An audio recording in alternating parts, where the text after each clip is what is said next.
Give me a second. Let me get this.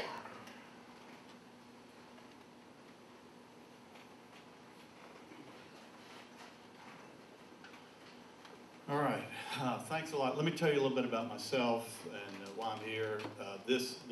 Most of this presentation I did not put together for tonight, but I think you'll see it's applicable. I graduated from LSU in 1979 with a degree in geology, and it's just something I've always had a fascination with. And I hope you'll see as we go through this that I've spent my whole career working in South Louisiana, and quite a bit of it in Plaquemines. I'm going to share some things with you, some geological interpretations, which you would just not be able to see any other way, except a good part of my career was an independent geologist, so these interpretations are mine. Most companies wouldn't allow an employee to share them with you. It's going to have to do with the oil and gas potential of the parish, which is significant. While I work for an oil and gas company, my job is trying to understand what's going on in the earth. And the reservoirs that we're exploring for at 2 and 3 miles below the surface were all deposits of the Mississippi River over millions of years. So if we want to understand those, we need to understand what's going on at the surface. And so I've spent quite a bit of time studying that. And this past summer, I actually was able to focus on it with some intent, which is how this presentation came together. If I had one message to give to the people here today, it's things are not as bad as you've been told. When I finished my intensive research last summer, the best way I could describe the feeling was it felt very much like when my older brother told me there was no Santa Claus. The initial jolt was pretty strong, and then over the next day or two, I said, well, of course, that makes perfect sense, you know. It's a story that's handed down from generation to generation, but my parents were telling me a story. And the people of South Louisiana have been told a story. And that story is that the situation we're dealing with is a crisis, a catastrophe, disaster. But somehow it's been a crisis and a catastrophe and a disaster for 25 years. Not that much has actually changed, as you'll see.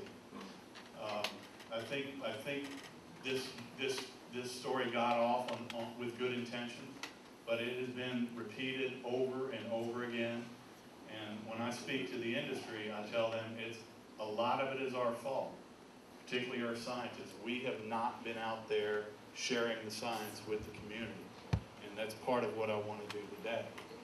The story that we see is that it's because of coastal erosion, and we pick it up in the press, and these will be key points that you'll see, the key components to the story. That it took 7,000 years to create the wetlands, and they've been destroyed in the last 85. And usually it's people from the New York Times or somewhere from out of state that are promoting these stories. I think Ned said it perfectly. It's my estimation, looking at this, that the story, the coastal erosion story, or the coastal erosion model, as I call it scientifically, just laid fertile ground, which an astute attorney could recognize. Here we are, the public perception is ripe for this. We can come in and base a lawsuit over what everybody assumes to be correct. So this is the coastal erosion lawsuit model, or the wetlands model. It's the same thing you'll find in an article, and it's the same thing you find, and I'm talking specifically about the Leavenworth lawsuit, but I think a lot of the premises are the same. 1932, every newspaper article you see, you might ask yourself, why is that? What's 1932? It's a baseline of normality. That's when things were good. Everything's been bad since then. It took 6,000 years to create the wetlands. The river built out the wetlands of coastal Louisiana over 6,000 years, and they've been destroyed since then. The oil and gas industry is responsible for that destruction. Humans destroyed the wetlands, and humans can restore them, and that's going to require money. And I think that's probably the bottom line of this story from any angle that you look at it from. This is directly from the levee board lawsuit, which sets the premise that the wetlands provide storm surge protection, and that it was the destruction of the wetlands, here we go, 6,000 years to build them, brought to the brink of destruction over a course of a single human lifetime. Well, if you do the math, they're referring to 1932 from that point. And it is the oil and gas industry activities that are responsible for that. That sets up a continuum of the damage that was done and the need to remediate it. There we go. The premises, the same premises of the lawsuit, the same thing you see in the popular press. It's a story that's been told over and over again. So let's take it apart. This is what we do as scientists. We're gonna go through these issues one at a time. 1932 represents a baseline of normality. This is the USGS wetlands loss map. The color codes are on the right. The red and yellow, I just don't think I'm going to be able to use a pointer here. The reds and yellows are when most of the loss occurred in between the 1930s and the 1970s. And you'll notice that it's not uniformly distributed. The gray areas indicate parts of the wetlands that have not changed. There's been no land loss there. So there are big swaths of coastal Louisiana which have experienced no change at all since 1932. They're very stable. The loss is actually concentrated in fairly distinct hotspots. And if we dig down on that, there's very logical reasons why they're happening in those hotspots. And then I'd also point out, while we're looking at this scale, the purple splotch around Lake Leary, that indicates land loss which has occurred in the past decade, right, since 2004. So very strong concentration of land loss there. So actually, when they talk about the rates of land loss, most of it for the past decade has been right in that area of the Delacroix. So let's dig in and figure this out. I'm going to zoom in on this area right here. This is, of course, from Golden Meadow to Port Fourchon. And the reason that land loss is measured since 1932 is that's the first time we had aerial photography. First area-wide coverage of aerial photography. So it is an arbitrary point in time in which we can make have the data, we have the maps to be able to make measurements from. So NOAA has this on their website, you can find it. There's 2010. So that's the change that has occurred around Port Fourchon. So if you look at an area that was marsh in 1932 and it's open water in 2010, then it's going to show up as a colored patch, a hotspot of loss on the land loss map. And that's how that map was constructed. So this baseline of normality is based on a photograph. It's really what it is. I mean, it's the first time we had, nobody ever talks about what happened prior to 1933 or what the coast would have looked like. And we're gonna visit that. It's my contention that looking at the coast and saying this is the way the coast was supposed to look, this was the normal state or the preferred state of the coast based on this photograph, is no different than taking a photograph of my father from 1932 and saying this is my father's preferred state. The way he looked in 1932 was his natural state. And he has degraded since then. And then taking him to a plastic surgeon and saying, this is what he's supposed to look like. We need to restore him to the way he looked in 1932. That is coastal restoration. There is no better analogy for it. That is what the concept of coastal restoration is. Trying to turn nature backwards to something that it was in the past. Let's talk for a second about sea level rise, just so we can put it in context here, because we all hear about that a lot. Let me just walk over and point this. So on the bottom scale there, we've got years, and so that's 20,000 years of time scale. And on the vertical scale is sea level in meters. So if you go back 20,000 years ago, you're in the middle of the ice age. You're in the middle of the last ice age. In Iowa and Illinois, there was a mile of ice. The entire North American continent was covered with ice. It dropped sea level by 400 feet. What happened? We started a warming trend. The ice started to melt. Sea levels started to rise. These are very dramatic periods of sea level rise. What we call sea level rise today is captured in this last 100 years, right there. This is a rate of 40 millimeters a year, 45 millimeters a year, 26. The rate of sea level rise today that everybody's all alarmed about is 2 millimeters a year. That's actually it on the scale right there. You can't see it. I mean, this is just a measure of alarmism for people that have an agenda. I'm not a climate change denier. There is no doubt that sea level is rising. It is measured. But you have to put it into context. And you have to say what it means, particularly for areas like Plaquemines Parish. It is something that can be managed and something that can be dealt with. So 400 years ago, 20,000 years ago, the sea level was 400 feet lower. We know what they look like. This is a great geologist from LSU in the 1940s, Harold Fisk, did all of this work. The entire South Louisiana, the area that is South Louisiana, was exposed. It looked more like southern Mississippi at that time. There's a diagram. There were valleys 200 feet deep, cut in, entrenched into it. The Mississippi River still flowed. The Mississippi River never stops flowing. It's always draining the North American continent. So it flowed all the way out to Mississippi Canyon there and just built a little delta right at the edge and dropped its sediment off the shelf edge. You go through the sea level curve there, it rises. By the time, well, there we are 15,000 years ago. By the time we get to 6,000 years ago, we've reached basically current sea level.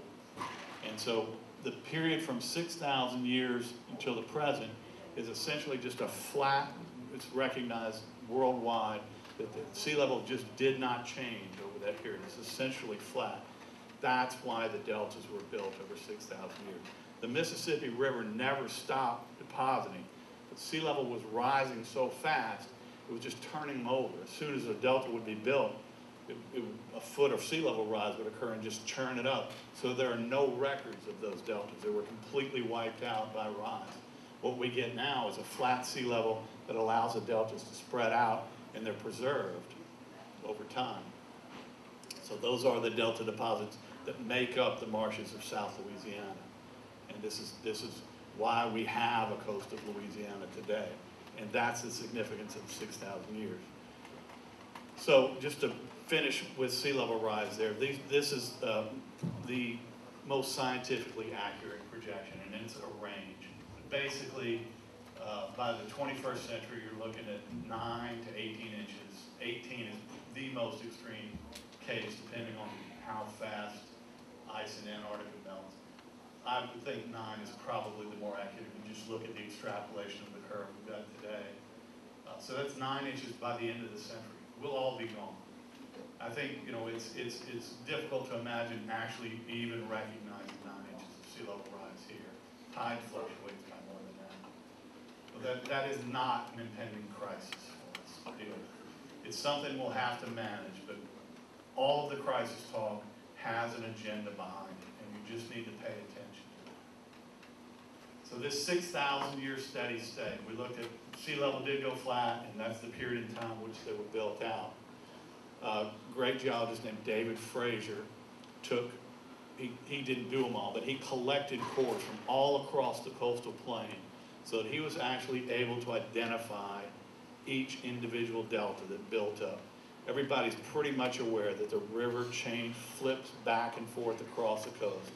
And so he mapped it out over a period of time. This is how the coast of Louisiana was built over time. Each one of these deltas, the river flipped back and forth on an interval of about 500 years. So you see he numbered them from 1 to 16. 16 is the delta we're standing on right now, or sitting on. And the most significant thing about this curve in the lower left is there's a bar that represents each delta.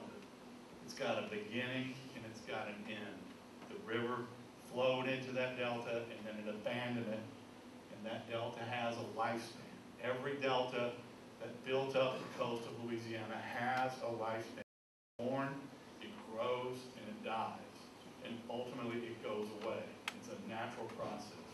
just like my dad. You know, it's something that we need to begin to expect to happen. But the time frame that we're dealing with is not a crisis time frame. We have time to work these things out. So you notice that the deltas overlap each other. If you look at right in this cluster around 7, 10, 13, or 8 and 9 over there, delta number 3, which he was able to identify with these cores, the deposits of that delta, is entirely subsided below the surface. It's 30 feet below sea level.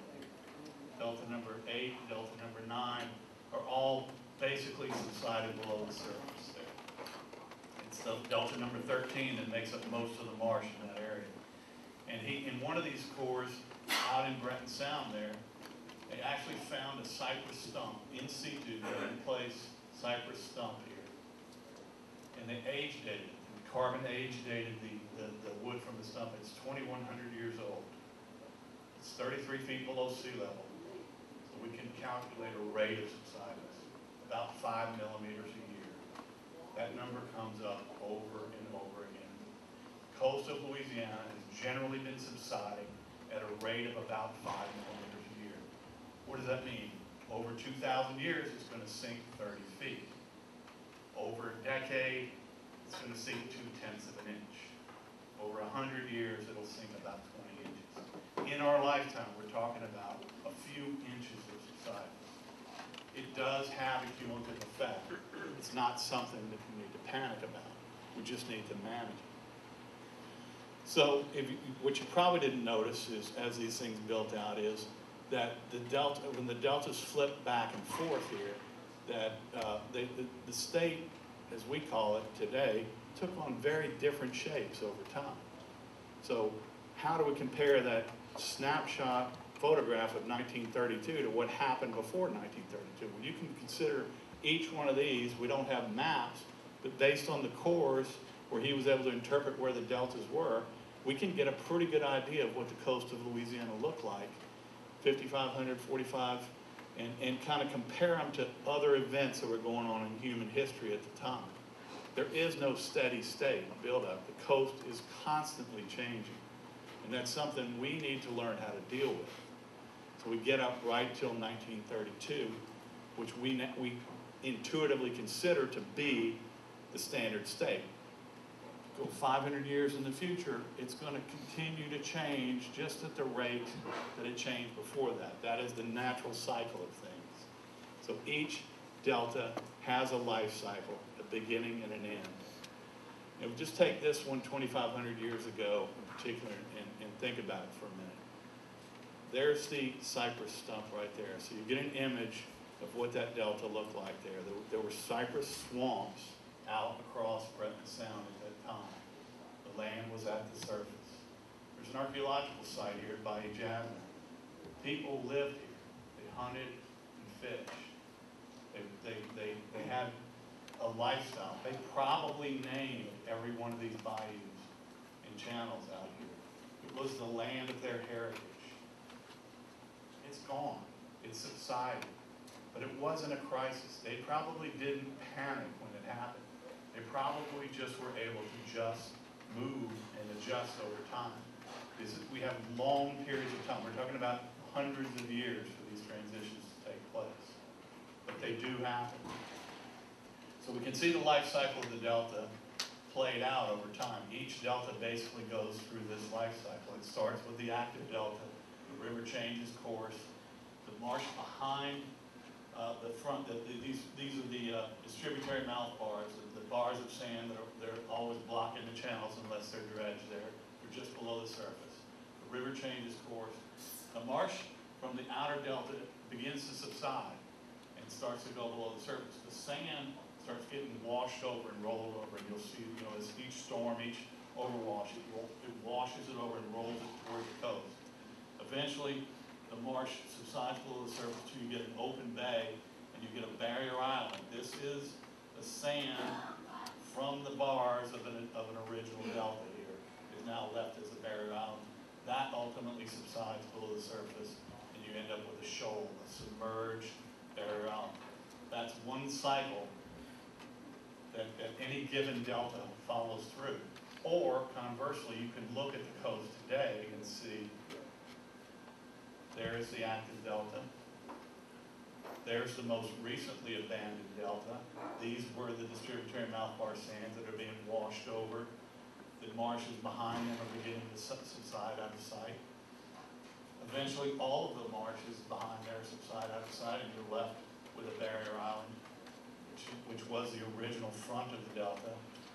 And then ultimately, you end up with a submerged barrier island that forms a sand body that's below the surface. So each delta has a natural cycle, and you can see that the Birdfoot Delta is going to progress to this stage here. That's going to progress to that stage there, and ultimately it's going to sink below the surface. Over 500 or 600 years, not tomorrow. But that is a natural progression. The changes that are happening through that progression would happen whether there were people here or not. It's entirely natural. This is some work that UNO did in a little more detail on the St. Bernard Delta, and it's worth comparing because it's pretty striking in this detail comparison. The size and shape of the St. Bernard Delta relative to the modern Birdfoot Delta. So this was 1,600 years ago. I'm sorry, let me just point this out here. So here's a period of time from when there was the active delta. Then over a period of time, about 200 years, it began to become abandoned.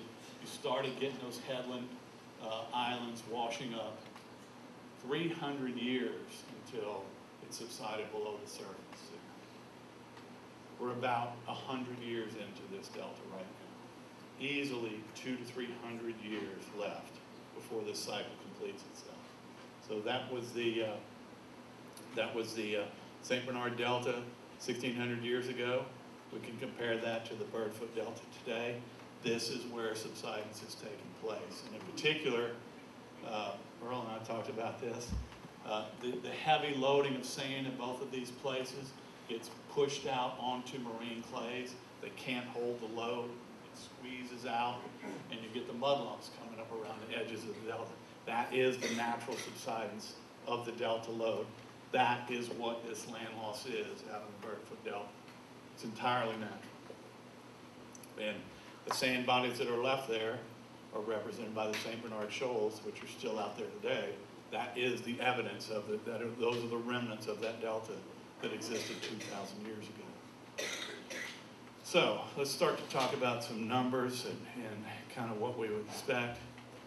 This USGS map, I really would encourage you, if you just Google that USGS land area change, it's the first thing that pops up. You can download it and look at it.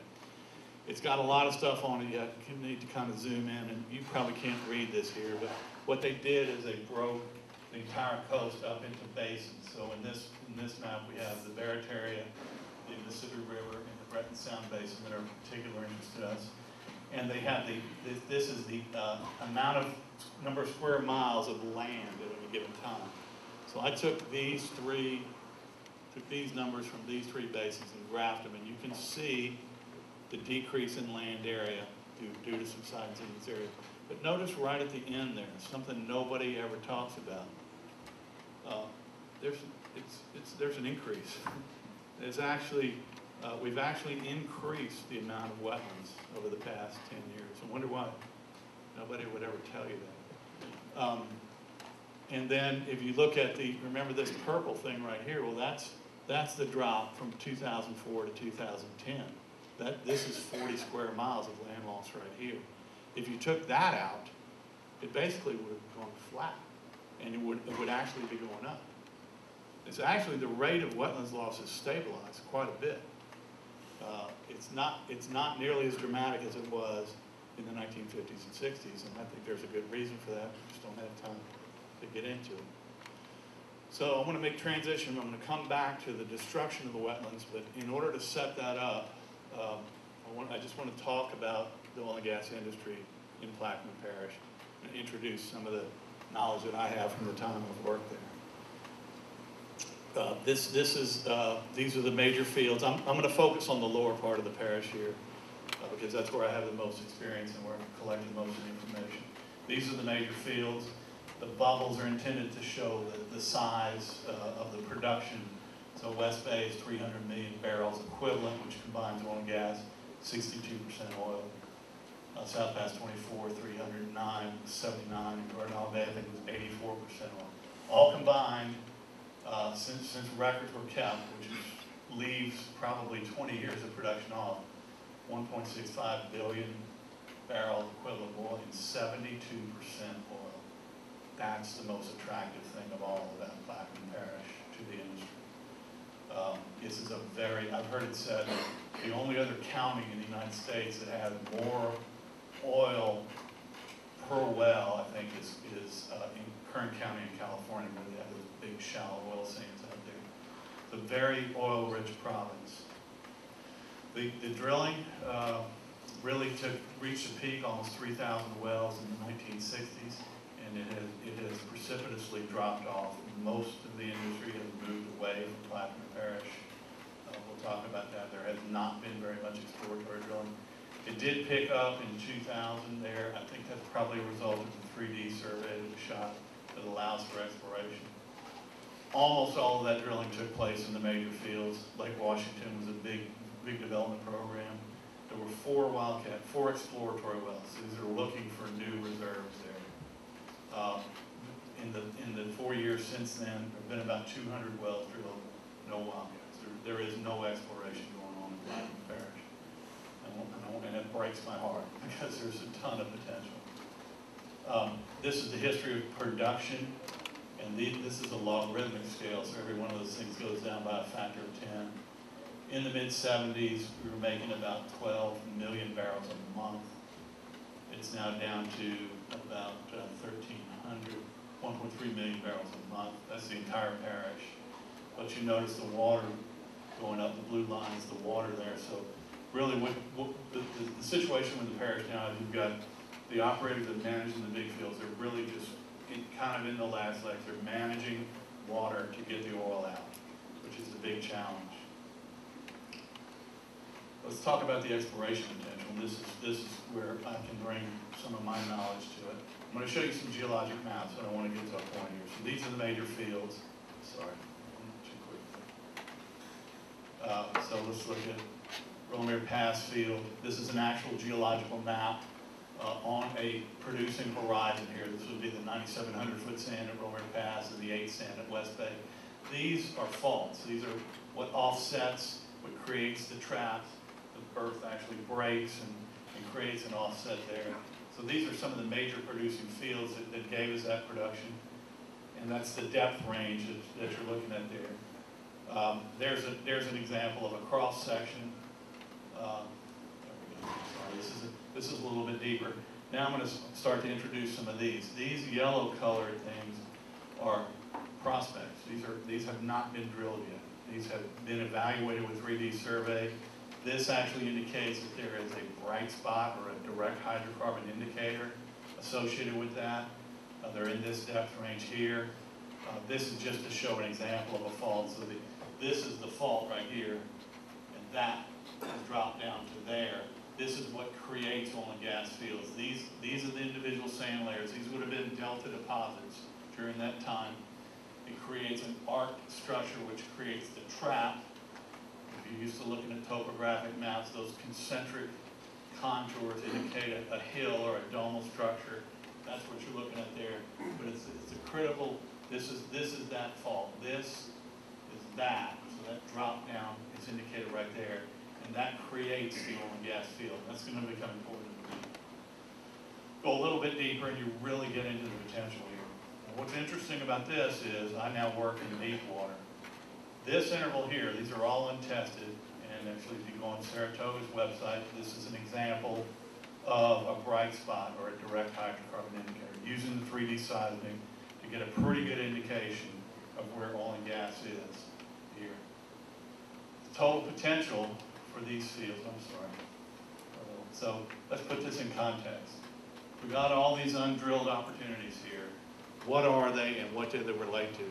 The thing that's really fascinating about Plaquemines and Lower Plaquemines Parish in an oil and gas in a geological context is the fact that it juts out. It juts out over what would otherwise be continental shelf. So it's really actually an offshore province. Just happens to be onshore for today. Geologically, we think of it as being part of the offshore province, and that puts it in this context right here. These are the big deep water fields, and the graphs indicate the production in barrels of oil per day. So these big red fields, you may have heard some of them, Rand Powell, Mars, and Ursa, producing 30,000, 40,000 barrels a day.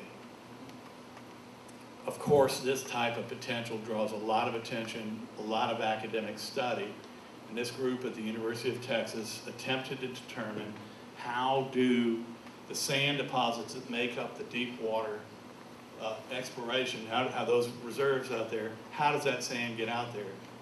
This would be an example of a log from Thunder Horse Field. These are sands, that's oil. This is a 2 billion barrel field out in deep water here. The age or the time at which these sands were deposited is indicated by this map right here. And what it's showing is that sand came from what were the deltas at that time and was transported out into deep water out here. That axis of transport, showed by the thickness of the interval right here, goes right through the center of Plaquemines Parish. This is an academic study from the University of Texas here. So we put these, if we put these prospects, these undrilled prospects in context, these are the same type of reservoirs that they're exploring for in deep water right now. These are the same sand deposition patterns, the same type of potential. We're talking about 200 to 300 million barrels potential. Why are they not being drilled? The obvious question.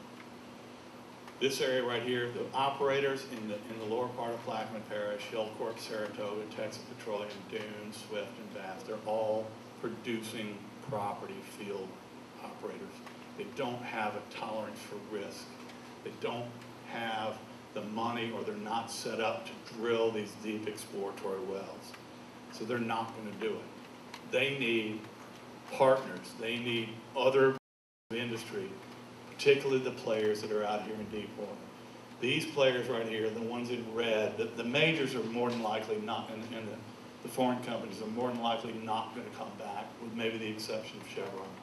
Noble, Log, McMoran, Houston Energy, Stone, they're all making their living exploring for the same type of things that you see in Plaquemines Parish out in deep water.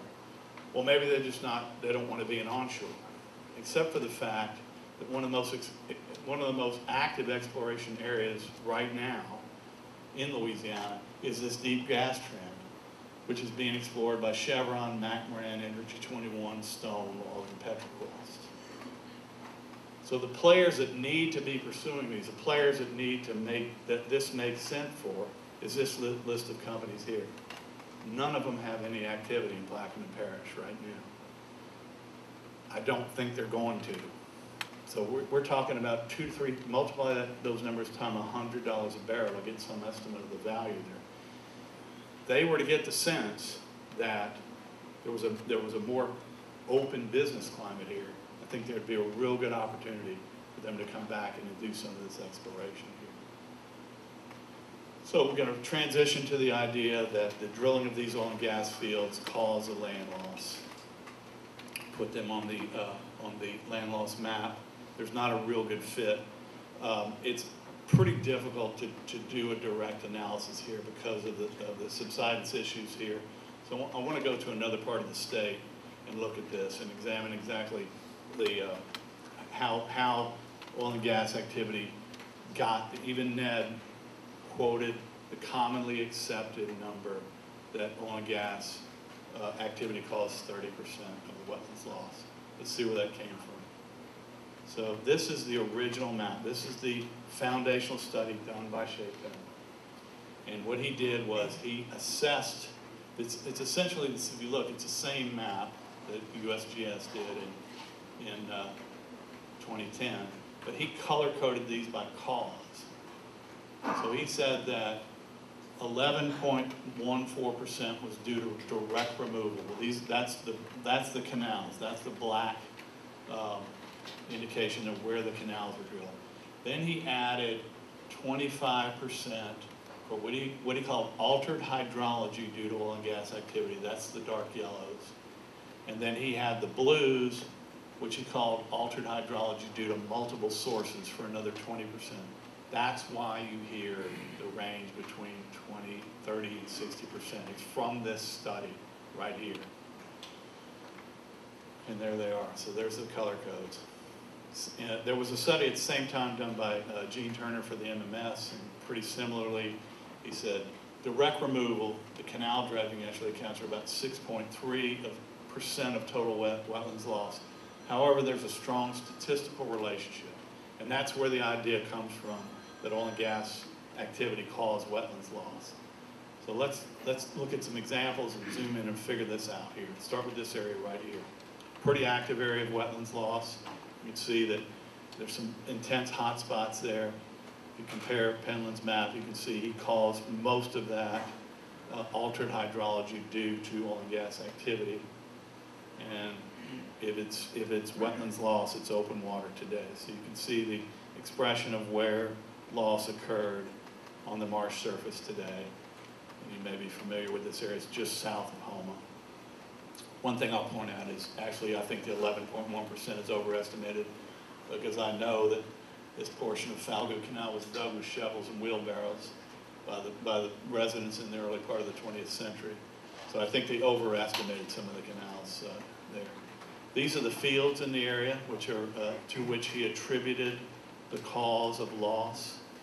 And of course we have mapped these geologically here. So this is a geological map on that area, pretty much like we looked at before. That's the depth that you would have to drill to get to this horizon here. And this would be an example of a seismic profile, which the industry has, with which we do this mapping. So A to A prime is this here, it's that line right there. That, as I pointed out on the other cross section, is a fault. That would be this fault right here. So there's the trap in which the oil and gas occurred. That's the fault that breaks the surface. And you can see every one of these reflectors is offset on either side of that. So that is where the fault intersects the horizon where the oil and gas reservoirs are. Notice that the faults also extend to the surface. These are major faults, and they go all the way to the surface. So you can project that fault up to the surface, and then you can actually draw a trace by just going parallel to where it was at depth and get a trace of these faults along the surface of 2 miles above where the oil and gas fields are. So those are the surface projections of the faults. That's where they fall in the marsh. You might start to notice a pattern here. There's an open body of water here which has bounded that bifault there. There's an open body there. There's an open body there. Woody Gagliano out of Baton Rouge did a lot of study on this, and he used comparative photographs to see that actually the changes in the marsh along these areas occurred by these very distinct boundaries, in which one side of the fault, one side of this boundary goes to open water and the other one doesn't. Put the fault traces on the land loss map, and it starts to make a little more sense too. The areas of land loss, the hot spots of land loss, are all bounded by these surface faults. This is a fault. This is a block diagram of a fault to kind of give you a sense. It's a slide surface. You can actually, it's in the same family geologically as a landslide, so you could compare it, say, to the landslide that occurred in Washington State in April. This was the town of Oso, where 30 people were killed by that landslide. But that escarpment is the upper end of the fault here. So this is the escarpment at the uppermost end of where the fault is moving. And what Gagliano realized is that in the marsh, you actually see an escarpment of these faults where they reach the surface. The marsh surface is actually rotated, just as it is here, with the slippage of that fault, and it rotates the entire surface of the marsh down into the fault and creates what he called a fault bay right there. So if you put his diagram across here, every one of these open bodies of water is a fault bay. It's the movement of these faults that's rotating the surface of the marsh. Well, think about that too. If this marsh's surface is sloping back into that fault, and it's 3 or 4 or 5 feet deep right here, that slope is going to allow salt water to feed by gravity back into these lower areas. That's a mechanism of saltwater intrusion. Saltwater intrusion is actually just being caused by the movement of the marsh surface due to the faulting. There isn't a necessity for the canals to provide for saltwater intrusion, and I'll show you another example of that. One more real quick thing. This was a set of cores done in another study, but what it shows is this area right here subsided. That's a direct measurement of subsidence, just like we see in the marsh surface there. So every one of these areas, every one of these hot spots of land loss is actually caused by a fault, which is a natural geological phenomenon. So if we go back to Penland's original study, every one of these areas that he called associated loss with the oil and gas fields is actually just the natural movement of the faults in the marsh surface. That's where the fields are. So what you really have is, we saw that the location of the oil and gas fields is controlled by the faults at depth. That creates the traps. That's where the sands trap up against the faults. So there's a link between where the fields are and the faults. When the faults cut to the surface, they're causing land loss at the surface. So there's a link there. This is a correlation, a non-causal correlation or a coincidence. Where the oil and gas fields and where the land loss is occurring is a coincidence of the fact that both of those factors are tied to the faulting. So actually land loss is almost entirely natural. It's only the original 10% or so of direct removal that is attributable to oil and gas activities. Let's look at this from another, this will be a little bit closer to home. This is an Empire right there, just zoom in on that. Very distinct boundary there where loss is occurring. You can see it on the satellite image. This is pretty well known. This is the Empire Fault. Cuts right across the marsh there. There's only one canal. There's only one slip that's been dredged over here. On the upthrown side of the fault, where it's not disturbed, there's no land loss. On the downthrown side, there has been land loss, but it's clearly associated with the fault. It's not the canals there. So we have an area here with minimal dredging with a major amount of land loss here. And Gagliano also showed over time, you can see the evolution of that fault through time there. Penland had no choice but to call this, it's the only spot on his map that he color-coded red because he didn't have a choice. There was no other thing to attribute it to. And that's Gagliano's model, actually where it came from, and he actually calculated how much land losses occurred there due to the fault there. One more area over here. This is Bayou Penchant Field, just west of the area we looked at. Every well in this field was drilled from a canal. Every well in that field was drilled from a slip, but there is no associated land loss. The only land loss in this area is immediately downthrown to the active faults at the surface. And we can see all across South Louisiana. It's been mapped geologically. You actually name most of these faults. If we run a cross-section across there, we can see which faults reach to the surface. Get a map of those faults, and it's actually the faulting that controls the morphology of coastal Louisiana. Next time you're watching WWL weather, notice that you can actually see this boundary right here. It strikes me every time I see it. All significant land losses occurring in this fault zone between Grand Isle and just north of Golden Meadow there.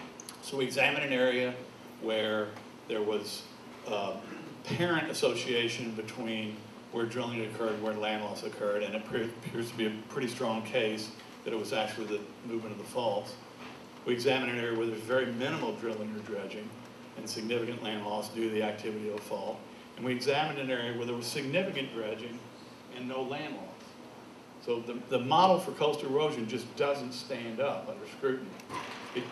The canals actually do not provide a good mechanism to explain land loss. We go back to Penland's map. Most of his original 30 to 60% is just actual natural subsidence due to faulting. Measuring subsidence, pretty important thing to know. You can measure it from GPS here. This is a study done around the city of New Orleans. Those are rates in millimeters per year. So notice the average area right around that 5 millimeter per year, but we get some reds up in the 20s.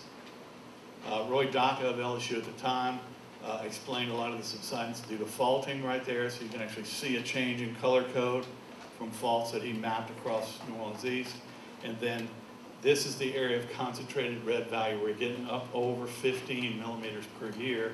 And if you need an image of that, this is Fort Proctor on the shore of Lake Bourne. It's now 4 feet below sea level. I'm pretty sure they didn't build the fort in the lake. And if you look around the rest of the Gulf of Mexico at Fort Pickens and Fort Morgan, they're all about 10 feet above sea level. I'm going to give them the benefit of the doubt and say they built it at 5 feet above sea level. That'd be 9 feet of subsidence since 1865. That's right in that 5 millimeter range. So that's what 150 years of subsidence looks like right there. The way that you most directly measure subsidence is to go back to your tidal gauge curves that are used to measure sea level rise. Notice that's on the right, that's the Pensacola curve that I first showed you there, and compare that to the Grand Isle curve right there. Well, sea level is rising around the world at the same rate. There are some subtle variations. Why would Grand Isle sea level rise appear to be so much greater than Pensacola? Well, Harry Roberts studied that, and this is the gray is actually the accepted global mean sea level rise. Pensacola pretty much overlays it. Pensacola is on the backbone of the Appalachian Mountains as it comes into the Gulf. It experiences no subsidence. The reason the Grand Isle apparent sea level rise is so much greater is that it is due to subsidence. That is a direct measurement. It's probably the most reliable measurement of subsidence by comparing tidal gauges to the known global sea level rise. So we can get a measurement of subsidence there. One of the great studies Shea Penland did was he went into these interior gauges in that area we just looked at and did this exercise. And he got ranges from about 5 millimeters a year up to a maximum of about 20. Very much like we got with the GPS up in New Orleans East. This appears to be the range that we're dealing with here.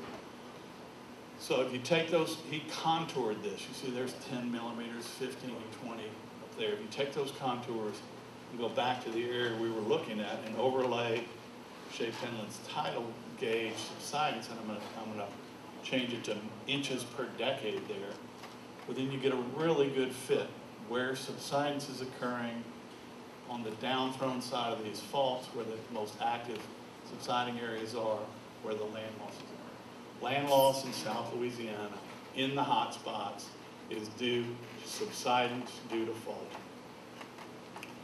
And if you go back to our comparison from 1932 to 2010, which looked pretty dramatic when we first saw it, and compare the subsidence based on, or the total relative sea level rise since 1932, it's about 20 inches.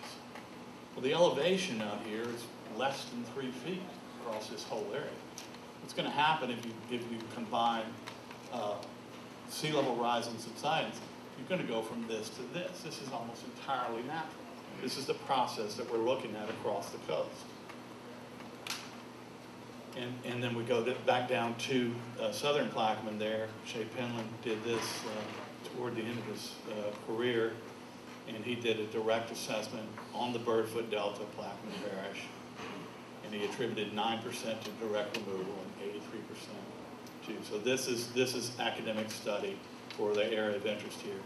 It has been determined that 83% of the wetlands loss in southern Plaquemines Parish is due to the combination of subsidence and sea level rise, which you call submergence. Humans destroyed the wetlands. Now you get this sense that we've been told this story all this long for a reason, because it gives us the sense that we can fix it. If we did it, then we can fix it. So let's look at a couple of coastal restoration projects. The first idea was freshwater diversion. So we just reconnected the river to the marsh, that we would be able to restore the wetlands. This is a study done by a whole group according to the Corps of Engineers. They determined, as you can see, that freshwater diversions really don't do anything to benefit the marsh in any significant way. There is no evidence some of the best scientists in the world have said that. You can't just put fresh water back into a marsh and hope that you're going to build land. You need sediment. So the follow-up there was the West Bay sediment diversion, which Earl and I have already talked about a little bit here. The original effect, there's the diversion, when they first opened it, was the flow of the river was so dramatic it actually eroded marsh out here.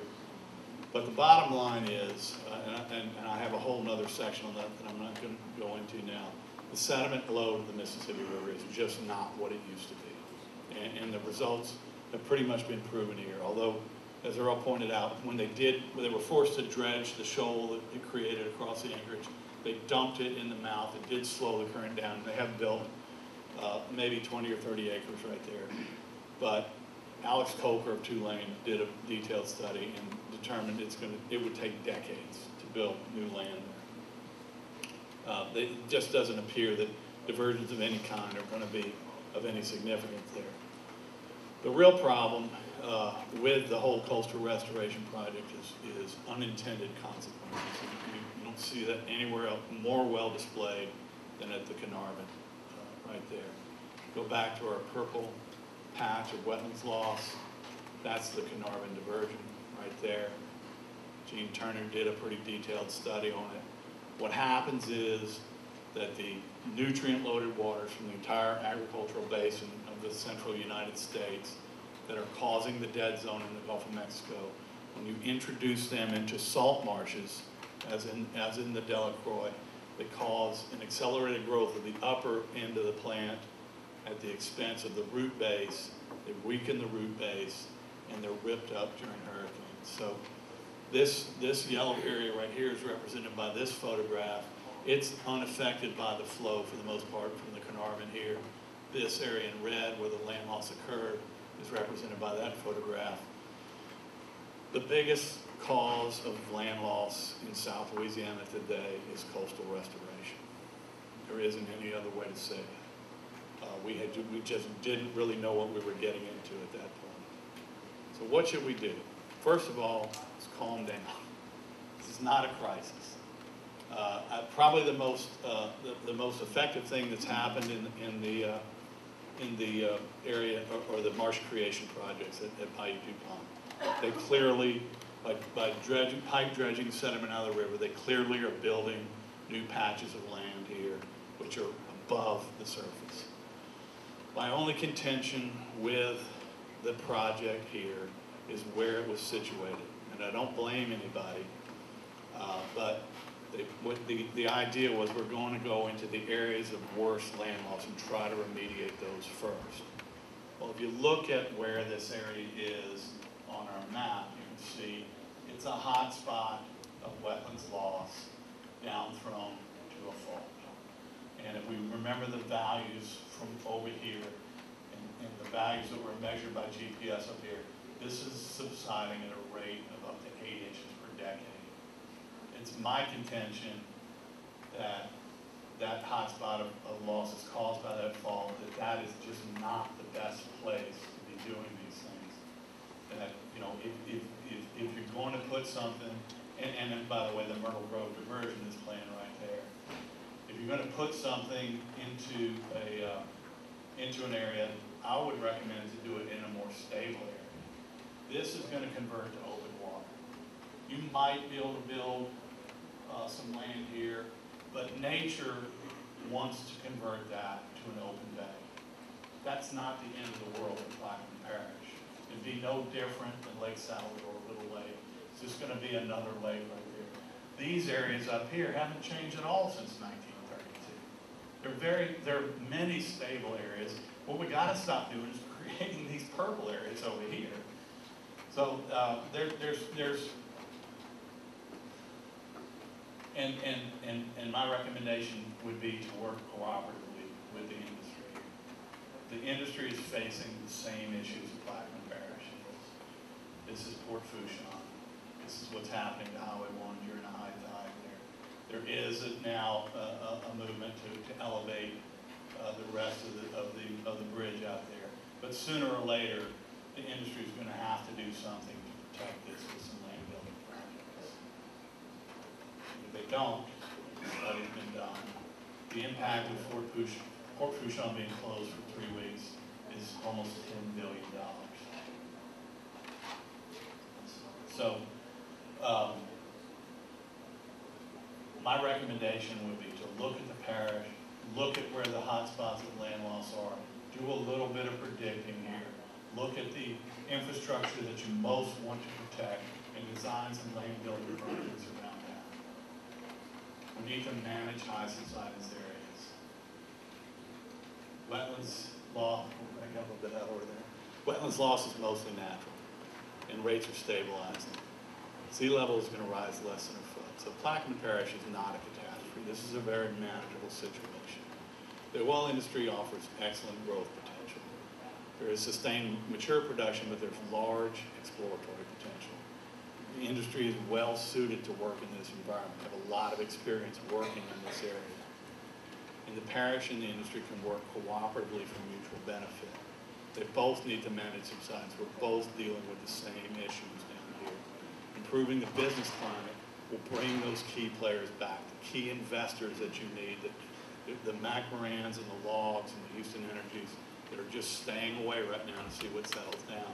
They come back in, there's some big exploratory potential there. Take any questions, or please feel free to contact me any way you want. I'd be happy to share any of this, or I actually have a lot of other stuff too. I'm sure I went on pretty long here. Back over.